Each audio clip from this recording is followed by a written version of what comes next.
मी ऐश्वर्या. तर आजची आपली रेसिपी आहे दोडक्याची भाजी. कढईत तेल गरम करत ठेवलं आहे. तेल आपलं तापलं आहे. त्यात आपण अर्धा चमचा राई,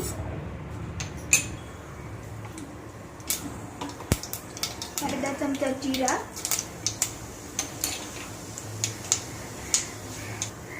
कढीपत्त्याची पाने,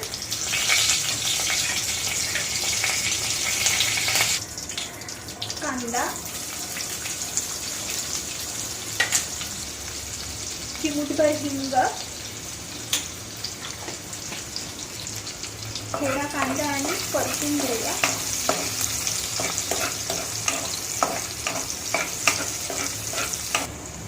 बारीक चिरलेला टोमॅटो, हळद, गरम मसाला,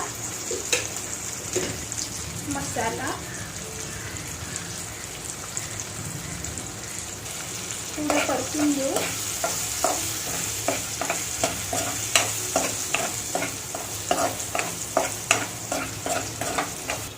आता यात चणा डाळ घालू. ही चणा डाळ मी रात्रभर भिजत घातलेली.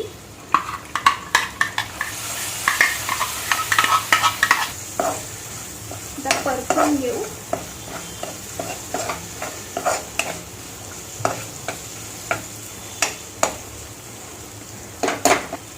थोडं पाणी घालून आता झाकण ठेवून 5 ते 7 मिनिटं मंद आचेवर शिजवून घेऊ. 7 मिनिटं झालेली आहे. डाळ आपली अर्धवट शिजलेली आहे. आता त्यात आपण दोडक्याची भाजी घालून घेऊ.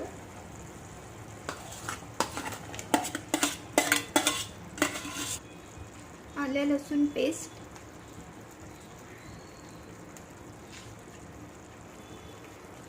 चवीनुसार मीठ,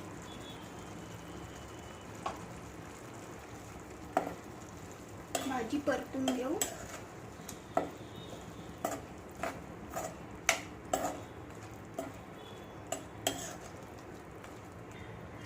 आता यात आपल्याला पाणी घालायची काही गरज नाही. मीठ घातल्यामुळे भाजीला पाणी सुटेल आणि त्यातच ही भाजी शिजणार आहे. तर याच्यावर आपण झाकण ठेवून अजून 5 ते 7 मिनिटं भाजी शिजवून घेऊ. भाजी शिजली आहे की नाही बघू.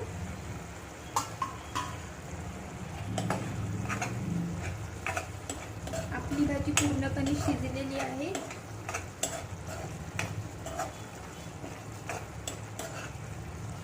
कलर पण खूप छान आला आहे. तर यात आता आपण खोबरं घालू.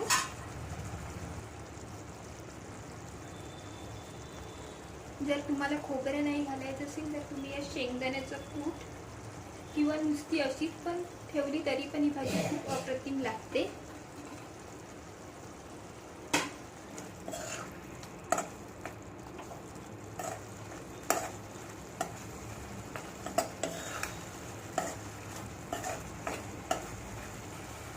यावर थोडी कोथिंबीर घालू.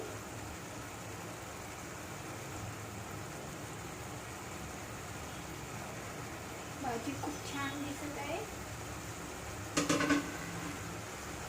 तर अशा प्रकारे आपली दोडक्याची भाजी बनवून तयार आहे.